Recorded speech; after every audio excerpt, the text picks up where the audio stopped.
آئیے اب سلطان صلاح الدین ایوبی کی کہانی بھی سنتے ہیں۔ یہ اسلام کا مجاہد اعظم، یہ حلال اور صلیب کی جنگوں کا ہیرو، اور جس پہ امت اسلامیہ کو آج بھی ناز ہے، اور آج صدیاں گزرنے کے بعد یہ سینوں میں دل کی طرح دھڑکتا ہے۔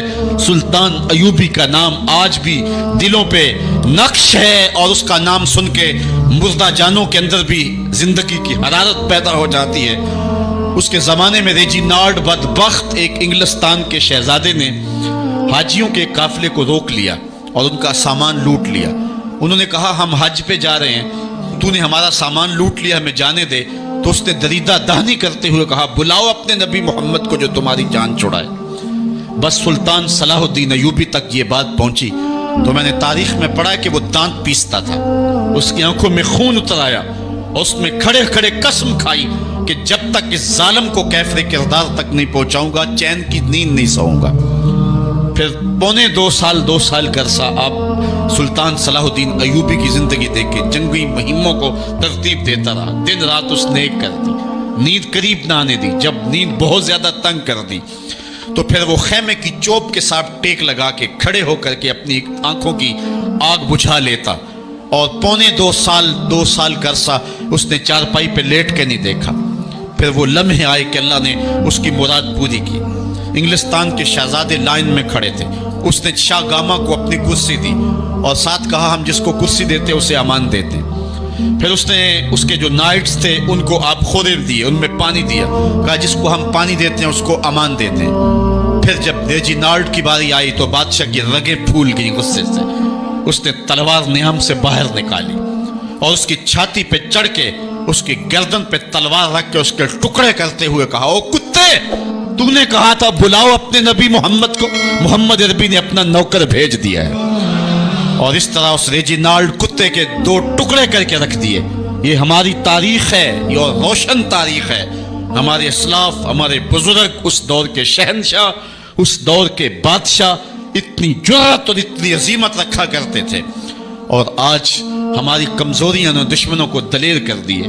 کبھی ایسا بھی اندھیر آیا تھا کہ سر عام یوں توہین اور تنقیص ہوتی ہو پیغمبر حسن اور پیغمبر جمال کی، اور پھر 1.40 کروڑ انسان دنیا کے اوپر بستے ہوں۔ یہ بھی زمانے نے دن دیکھنے تھے تو امت مسلمہ کی موت واقع ہو جائے اگر حضور علیہ السلام کی توہین باقی رہتی ہے۔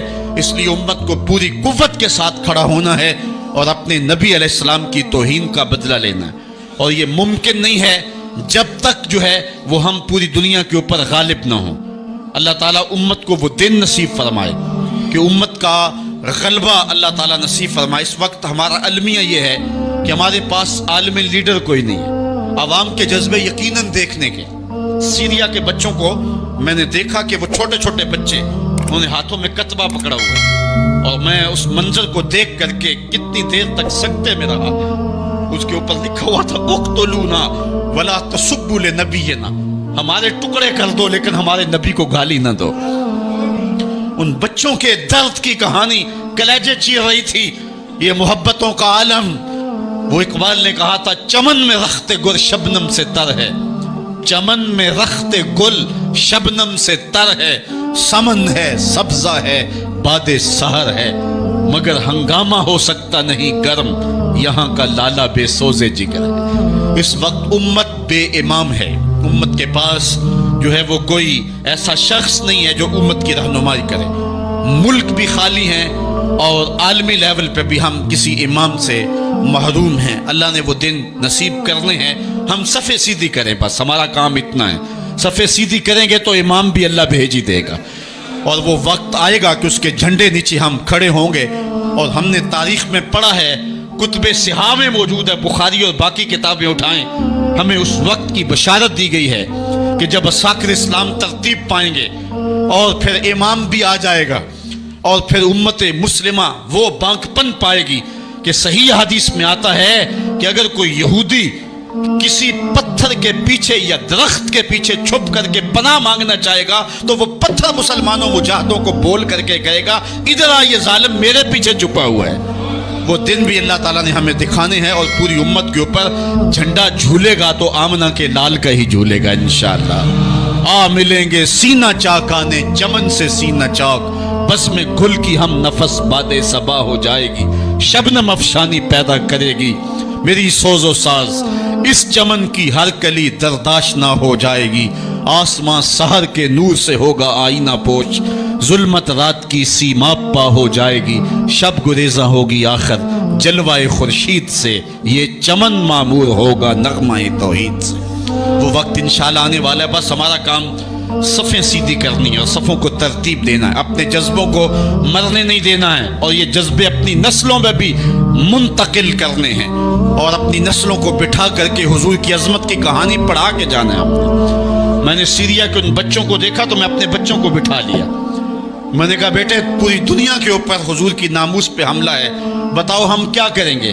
تو میرا 5 سال کا بچہ ہے، مجھے حمزہ کہنے لگا کہ ابو یہ جو تلوار آپ نے لٹکا کے رکھی ہے بیٹھک میں، اس کے میں پیچ خود کھول سکتا ہوں اور یہ میرے ہاتھ میں دے، ان ظالموں کو میں کاٹوں گا۔ میں نے کہا بیٹے مجھے یہی تجھ سے توقع تھی، اس لیے کہ تیرے جسم کے اندر خواجہ دین محمد مصطفی کی غیرت کا خون دوڑ رہا ہے، اور انشاءاللہ یہ ہماری نسلیں اٹھیں گی اور اسلام کے غلبے کا خواب ہم شرمندہ تعبیر کریں گے انشاءاللہ۔ تو اپنے بچوں کو بٹھائیں اور ان کو بتائیں اور ان کو حب رسول کے جام پلائیں، ان کے اندر محبت رسول انڈھیل دیں اور ان کے سینے کے اندر یہ حرارت پیدا کر دیں، اور وہ امت کے لیے اور نام محمد کے لیے ہر قربانی دینے کے لیے آمادہ ہو جائیں۔ انشاءاللہ وہ وقت دور نہیں ہے جب پوری دنیا کے اوپر اسلام کا جھنڈا جھولتا ہوا نظر آئے گا۔ ہم نے اپنے جذبوں کو بہر صورت بیدار رکھنا ہے، اور اگر انہوں نے توہین کی زبان کھولی ہے تو کروڑوں انسان حضور کی مدح میں زبانیں کھول لیں، صبح و شام وظیفہ درود و سلام کا لبوں پہ جاری کر لیں اور حضور کے نام کا جھنڈا اٹھائیں۔ یہ گلیوں میں، یہ چوکوں میں، یہ بازاروں میں یہ احتجاج، یہ تو ایک معمولی کیفیت ہے، ہم تو اس سے آگے بھی اگر ہم بے بس ہیں، کر کچھ نہیں سکتے۔ سچی بات ہے، ہمارے اندر جو جذبوں کی کائنات ہے ان کو کچا چبا جائیں کہ جنہوں نے میرے آقا حضور نبی رحمت کی توہین اور تنقیص کی ہے، اس لیے جو ہم سے بن پڑا، جو ہم سے ہو سکا ہم نے وہ ضرور کرنا ہے۔ وہ کیا کہا تھا سودا نے کہ مجنو لیلا سے بازی نہ لے سکا پر سر تو دے سکا، کس منہ سے کرتے ہو دعویٰ عشق سودا، تم سے تو یہ بھی نہ ہو سکا۔ ہم نے دیکھنا ہے کہ ہم کیا کرتے ہیں، اس حوالے سے ہمارے جذبات کیا ہیں۔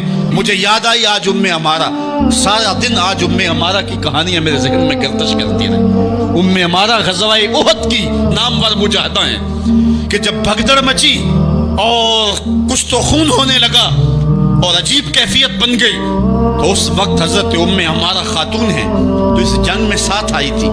کس کام کے لیے آئی تھی؟ کہ کوئی زخمیوں کی مرہم پٹی کروں گی، لیکن جب دیکھا کہ حضور تنہا ہے اور تیروں کی برسات ہو رہی ہے، امارہ تلوار لے کے میدان میں آ گئی، اور حضور نبی رحمت نے فرمایا کہ میں جدھر دیکھتا تھا مجھے امارہ ہی نظر آتی تھی۔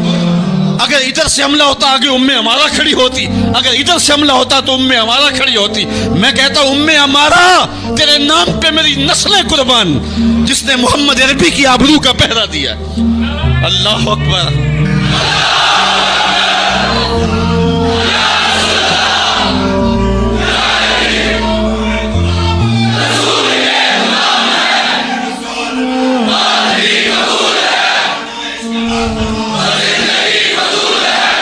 تمہارے جذبے سچے ہیں انشاءاللہ، شاید مغرب کو بھول ہو گئی ہے، یہاں ایک ایک بچہ غازی علم الدین ہے، ایک ایک بچہ عمر چیمہ ہے، یہ سعادت مندیوں کا سفر ہے۔ یہ مغرب کو بھول ہو گئی ہے، اس نے کس قوم کو چھیڑا ہے؟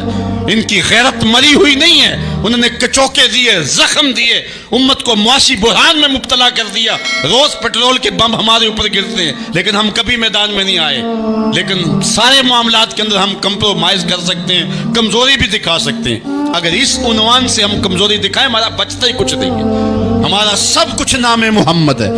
ہم نے ہر دور میں تقدیس رسالت کے لیے وقت کی تیز ہواؤں سے بغاوت کی ہے، چھوڑ کے سلسلہ رسم سیاست کا فسوں بس ایک نام محمد سے محبت کی ہے۔ ہم نے عہد غلامی کرنا ہے حضور علیہ السلام کے نام سے، اور انشاءاللہ یہ ہماری سعادت مندی ہے۔ ورنہ ہم نے وہ زمانہ بھی دیکھا ہے جس زمانے میں کوئی ایسا متنفس نظر نہیں آتا تھا جو حضور کے نام کا جھنڈا اٹھائے۔ یہ تاتاریوں کا دور ہے، جب بغداد کو اجاڑا گیا، امت کے سر کاٹے گئے، اور یہ حال تھا کہ منگول سردار نے کہا کسی مسلمان کا سر لاؤ، اپنے فوجیوں کو کہا، نہیں تو تمہارا سر کاٹ کے لگائیں گے۔ ایک مینار تعمیر کرنا ہے کھوپڑیوں کا، اور پھر مسلمانوں کا پتہ ڈھونڈتے ہوئے لوگ ہاتھ میں پیسے لے کے گھومتے تھے کہ کسی مسلمان کا پتہ دے دو، اس کا سر کاٹیں، لیکن مسلمان ملتا نہیں تھا، کاٹ دیے گئے۔ دجلہ 3 دن تک خون بن کے بہتا رہا۔ یہ ہماری تاریخ ہے بغداد کی۔ اور پھر دجلہ کا بند توڑ دیا گیا، جو لوگ تہہ خانوں میں چھپے تھے 1.25 لاکھ لاشیں ہم نے وہاں سے پھر نکالی۔ پھر وہ لمحے آئے کہ کوئی ایسا متنفس نظر نہیں آتا تھا جس کے ہاتھ میں اسلام کا جھنڈا ہو۔ ایک منگول سردار عیسائی ہو گیا، اس نے ایک عیسائی پادری کو بلایا اور کہا کہ اپنے مذہب کی تبلیغ کر تاکہ کچھ لوگ اور بھی ہمارے ہم نوا ہو جائیں۔ اس نے قسم پرسی کے سالم میں کہ اب کوئی شخص نہیں ہے جو اسلام کا نام لیوا ہو، تو اپنے خب سے باطنی کا اظہار کر دیا اور پیغمبر حسن و جمال حضور نبی رحمت کی توہین و تنقیص کا آغاز کیا۔ ابن حجر نے لکھا ہے کہ ایک کتا تھا جو خیمے کی چوب کے ساتھ بندھا ہوا تھا، جب اس نے توہین کا آغاز کیا تو اس نے بھونکنا شروع کر دیا۔ لوگوں نے کہا کہ یہ کتا تیری توہین کی وجہ سے بھونک رہا ہے۔ اس نے کہا نہیں ایسی کوئی بات نہیں، یہ کتا نسلی کتا ہے۔ واقعی وہ نسلی تھا، اور میرا ہاتھ کا اشارہ پا کے غیرت میں آ گیا ہے، کوئی ایسی بات نہیں ہے۔ اس نے پھر توہین کا آغاز کر دیا۔ تو ابن حجر نے لکھا ہے کہ اس کتے نے زنجیر تڑوا کر کے اس پادری کے گلے میں جا کے دانت گاڑ دیے اور چھوڑا تب جب اس کو واصل جہنم کر دیا۔ اس منظر کو دیکھ کے 70,000 اس فوج کے سپاہی اسلام کے دامن میں آ گئے۔ اقبال نے اسی موقع پہ کہا تھا تو نہ مٹ جائے گا ایران کے مٹ جانے سے، نشائے میں کو غرض نہیں پیمانے سے، ہے عیاں یورش تاتار کے افسانے سے، پاسباں کعبے کو مل گئے صنم خانے سے۔ اللہ اپنے نبی کی آبرو کی یوں بھی حفاظت کرنا جانتا ہے۔ کون جانتا تھا کہ عامر چیمہ یہ کام سر انجام دے گا؟ وہ تو ٹیکسٹائل کی ڈگری لینے گیا تھا، لیکن غلامی رسول کی سند لے کے پلٹا۔ میں نے غازی کے جنازے میں شرکت کی ہے، آپ نیٹ پہ جائیں اور وہاں اس کے جنازے کی تصویر دیکھیں، یا کہیں تصویر آپ کو میسر ہو۔ جنازہ لوگوں کی انگلیوں پہ، بھاری تابوت اور اس کے اندر اس کا جسد اطہر، لیکن ہاتھوں پہ نہیں ہے، آپ کو انگلیوں کے پوروں پہ نظر آئے گا۔ اور ایسے مناظر بھی دیکھنے والوں نے دیکھے کہ رش کی وجہ سے لوگ نیچے سے ہٹ بھی جاتے اور وہ پھر بھی ہواؤں میں تیرتا رہتا۔ آپ جا کے دیکھ لیں، میں کوئی ہوا میں بات نہیں کر رہا، بالکل انگلیوں کے پورے پہ میں خود شامل تھا، اور میری سمجھ میں اس وقت بات نہیں آتی تھی کہ یہ کیا ماجرا ہے، اتنا بھاری صندوق اور انگلیوں کے پوروں پہ۔ پھر ایک دن میں حضرت سعد بن معاذ کی کہانیاں پڑھ رہا تھا کہ ان کا جنازہ بڑا ہلکا تھا، تو پوچھا گیا تو فرمایا کہ سعد کے جنازے کو صرف انسان ہی جو ہے وہ کندھا نہیں دے رہے، فرشتے بھی کندھا دے رہے ہیں۔ غازی کا جنازہ ایسے ہوا میں تیرتا تھا جس طرح پانی پہ کشتی تیرتی ہے۔ میں نے خود غازی کی قبر کی پائنتی پہ ایک سید زادے کو روتے دیکھا، اور وہ کہہ کیا رہا تھا، ربا میں تینوں یہ نہیں کہندا مینوں عامر چیمہ بنا دے، میں کہنا دے قدماں دی مٹی ہی بنا دے۔ یہ سعادت مندی کی موت ہے، یہ خوش نصیب لوگوں کی زندگی ہے، اور مسلمان اس کو اعزاز سمجھتا ہے۔ اس پورے حال میں کوئی ایک شخص بھی نہیں ہوگا کہ جس کے دل میں یہ آرزو نہ ہو کہ میں حضور کے نام پہ قربان ہو جاؤں۔ ایک ایک شخص کے سینے کے اندر، میں سمجھتا ہوں میرا ہی سینہ ہے، لیکن نہیں، ہر شخص کا سینہ یہی ہے، اور ہر شخص کے اندر کے جذبات یہ یار یہ دھڑا کیا ہے زندگی میں حضور کے بغیر؟ سب کچھ حضور ہی ہیں، اور ہماری زندگی کا سب سے قیمتی اثاثہ حضور کی ذات ستودہ صفات ہے۔ آپ کو جمعۃ المبارک کو جو کال دی گئی اس میں بھرپور شامل ہوں، جہاں جہاں سے آئے ہیں وہاں جو جلوس ہو بھرپور شامل ہوں، لوگوں کو ترغیب دیں، اور اس کو جو ہے وہ بہت بڑے سائز کے اندر جلوسوں کو منعقد کرے تاکہ مغرب کو پیغام جائے کہ یہ تھکے ہوئے، ماندے ہوئے، ہارے ہوئے، یہ جو ہے وہ معاشی بحرانوں